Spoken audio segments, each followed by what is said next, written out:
We have our next question from the line of Mason Lee from Buffer. Please go ahead.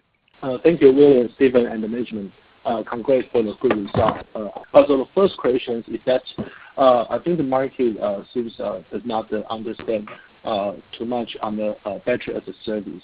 Hey guys, this was probably one of the most interesting and important questions during the NIO earnings call last week by the analyst of Bank of America. So in this video, let's dive into that question about what is battery as a service, as well as what it means for NIO in the business model in terms of demand, and also how it's going to be structured. Before I dive into that, I would appreciate a quick like on this video because it takes me a lot of time to compile this information. And also, if you haven't subscribed yet, please subscribe to the channel and consider becoming a Patreon, where you get more inside information on all of the topics that we are covering here in this channel. So basically, the analyst had two questions. One about where the battery assets are going to be, and the second one, how much demand NIO thinks this service will create. So let's have a look how Li Bin, the CEO of NIO, answered it. 好，谢谢。确实，这个 battery as service 是一个创新的这个商业模式。这个其实走通这个是非常不容易的。我在这个前面的也讲到了，我们已经这个获得了政府所有的批准我们的第一辆。So the interesting bit that Li Bin here mentions about the BaaS is that it took them quite a while to get the homologation and also the government approval about the insurance, about the license plate issuing and stuff related to the battery as a service model. So that means for NIO, this is a breakthrough to offer this battery as a service business model. And it's also something defendable because there's two things that you need. One is the battery swapping technology, which NIO's cars have. And on the other hand is the government approval, as well as this concept lined up with the banks giving out the loans and the funding, and a new company in which the battery assets are actually going to be. And so the second important bit about the battery as a service here is that it's going to be established in a new company created in August. And this new company will have the batteries on their balance, so it won't be at the balance of NIO anymore. And it also will be a joint venture with CATL, for instance, as an investor, one of the biggest battery manufacturers in China, also used by Tesla, as well as other parts and stakeholders. And as Li Bin mentions here, it will be just partly owned by NIO, so NIO won't be the major shareholder in this new company. And this is possibly something which the bank analysts didn't like to hear, and I'm going to go more deep on that, why they possibly are wrong on this point, and actually what it means. But first, let's look at what the battery as a service business model actually means for the consumers. So here you have an overview over battery as a service pricing for consumers. So NIO customers basically have three options how they can buy or use a NIO car. The first one is to use battery as a service, the second one is to lease the car, and the third one is just to buy the car. So for battery as a service, the customer basically gets a price discount of the initial sales price of around 100,000 renminbi, and then has a payment time of 60 months in which he's having a monthly payment of 1,660 RMB. So over a period of 12 months, the user would have to pay around 20,000 RMB, or going up to 5 years, 60 months. So that is going to be 100,000 RMB roughly for leasing the battery. Instead, the user could also make a car leasing and would have to make a 15% down payment on the car, and then actually also have those monthly leasing fees divided by, well, how long is the payment time going to be, different interest rates and so on. Or actually the third option of basically just making a payment for the entire car. So I made a quick example here for total cost of ownership, excluding the usage fees, and for the ES6, that would be for initial car price of around 350,000 yen. Of course, if you paid one time, this is your overall cost that you're gonna have. Then, in contrast to that, for battery as a service, your initial down payment would be 250,000 RMB, so bringing down the initial price enormously here. And then you have to pay those monthly fees on top, and then that brings you to 270,000 RMB for 1 year of usage, or 5 years of usage would be roughly 350,000 RMB. So that's where it's getting equal in terms of cost to what it would actually cost if you pay the car upfront entirely.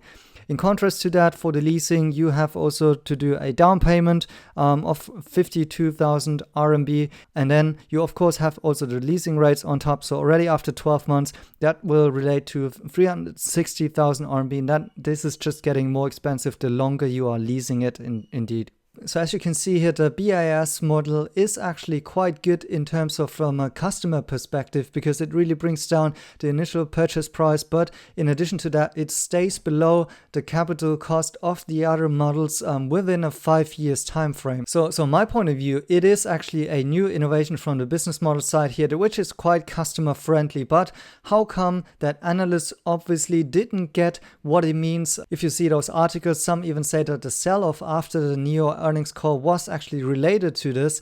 And my understanding is that the analysts were actually discounting the fact that the battery as a service means that the assets, the batteries, are going to move to a new entity in which NIO has a smaller stake, and that means a cutback on the NIO reported revenues. And to show you how those analysts probably think, I made this little model here. It's based on my initial napkin business case for NIO, in which I estimated the revenues for 2019 to 2025. So that's still kind of the basis for my valuation of NIO. However, those numbers now don't matter at all. The interesting part here is that I'm assuming a take rate. So how big is the percentage of NIO cars sold that will be actually sold with battery as a service here? And I was assuming 20% up to 25% as it's getting more mature over time. And that's maybe relating a little bit to industry numbers regarding how many people are leasing cars. So that's my assumption here. So I would say that 20% of the cars in 2021 will actually be battery as a service units. So here that would reflect in my model here 17,000 cars. And those battery as a service units will have a lower average sales price. So I'm calculating here with 37,000 US dollars average sales price, coming down from the 50,000 average sales price for normal NIO cars. And that's of course due to the fact that the initial purchase price will be lower for battery as a service cars. And then I'm going on and calculating the cars which are going to be sold without battery as a service. So that's going to be 80%. And then, well, the revenues according to this, as well as the revenues according to the cars sold with battery as a service. And as you can see here, there will be a delta, so a difference between what NIO would have sold without battery as a service towards if suddenly 20% of the cars are sold with battery as a service. And then that's roughly here minus 5% till minus 8% in revenues, so a revenue decrease of maybe up to 10% that analysts here are expecting because of the fact that actually the battery revenue won't be part of NIO anymore. It will be part of this new asset company, and thereby the revenue for NIO that is reported will be reduced. So that might be one of the reasons why battery as a service is not well received among the bank analysts, and maybe this is also one of the reasons why, in addition to the money rotation from tech stocks to growth stocks, the share price has also tanked because of the news about the battery as a service business here. But I think that the analyst concerns here are probably wrong, and I'm going to show you what I think that BaaS actually means for NIO here in terms of demand, but also on the bottom line of the business. So first of all, let me make a take on answering the analyst's question here, because I do think that it actually has a big potential to increase the total accessible market for NIO. So what you can see here is the Chinese car sales market, and so they're selling 21 units, and these are the different pricing segments. And I would argue that NIO mostly sits in this 400,000 to 600,000 K price segment, maybe also trickling down a little bit here, but also having some people from the more than 600K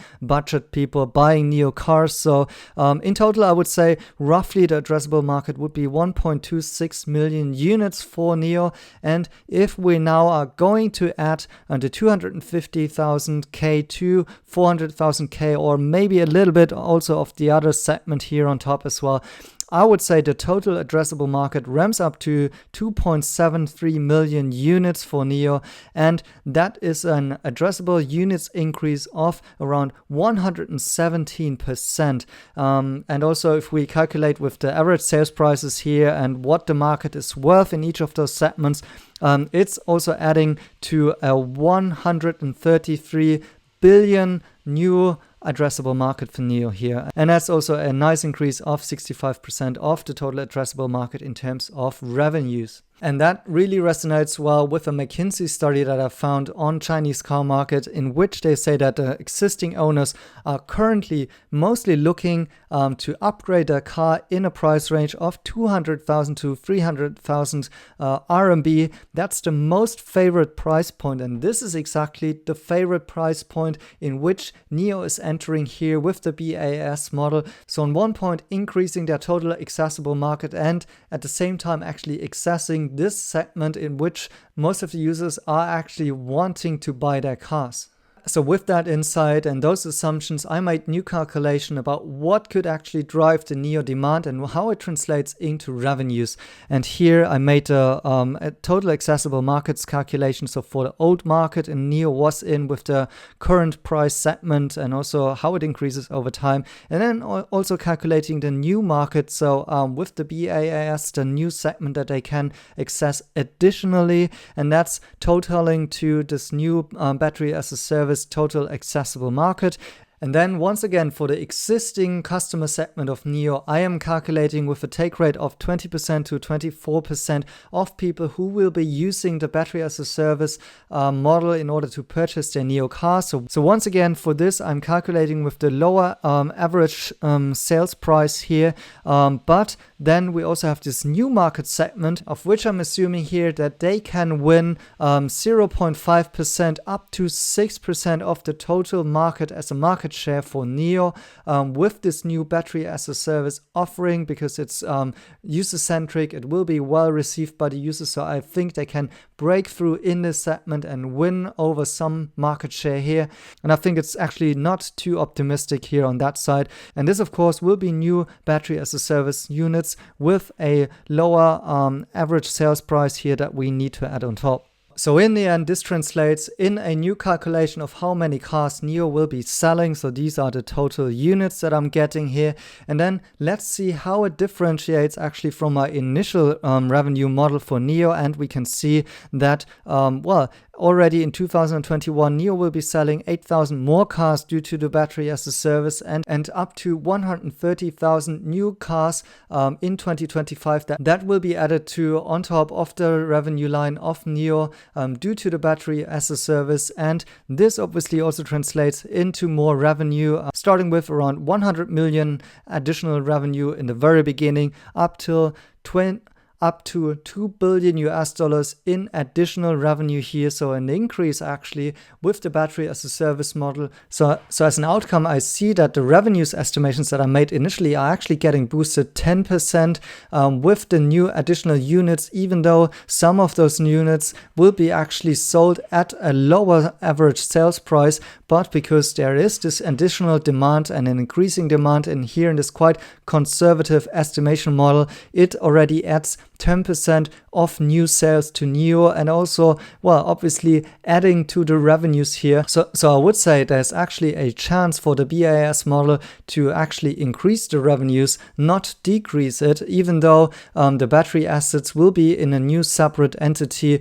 But the effects of a wider target market, as well as more units sold and a bigger increase actually of sales and a quicker increase of sales as well, should actually be driving the valuation here. And then if some of the investors or bank analysts actually have decreased their outlook on NIO by 10%, and actually here in my model I am calculating with an increase of 10%, that gives us a 20% gap in the valuation of NIO. So of course these are two different options, and you need to choose yourself which one do you think is more realistic. I'm personally tending more towards the second one. I don't take those numbers for too serious because there are many variables going into that. And of course, there are many different outcomes that you can make if you change those variables in the model. However, the tendency is what I think is important here. So in my views, BaaS won't be a bad impact on NIO, even though it is going to be in a new company.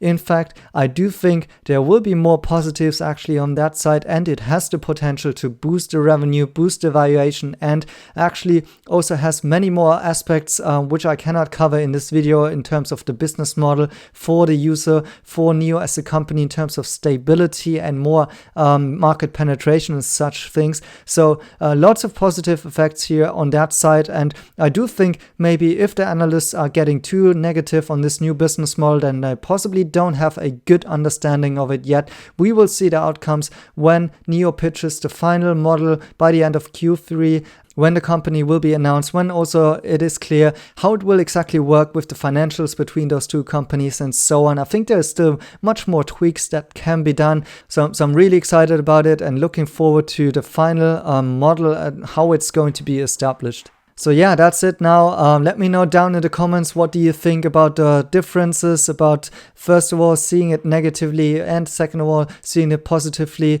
What do you think about the battery as a service and its revenue potential for NIO? Do you think it's a good thing or do you think it's a bad thing? And yeah, as always, thank you guys for watching. Please smash the like button. It took me a while to make those calculations. So I really appreciate if you like it or if you share this information, and then see you next week with more videos on insights on the earnings call and other stuff about NIO as well as other companies that I'm currently watching. And so enjoy the weekend, have a good start in the next week, and see you then. Bye bye.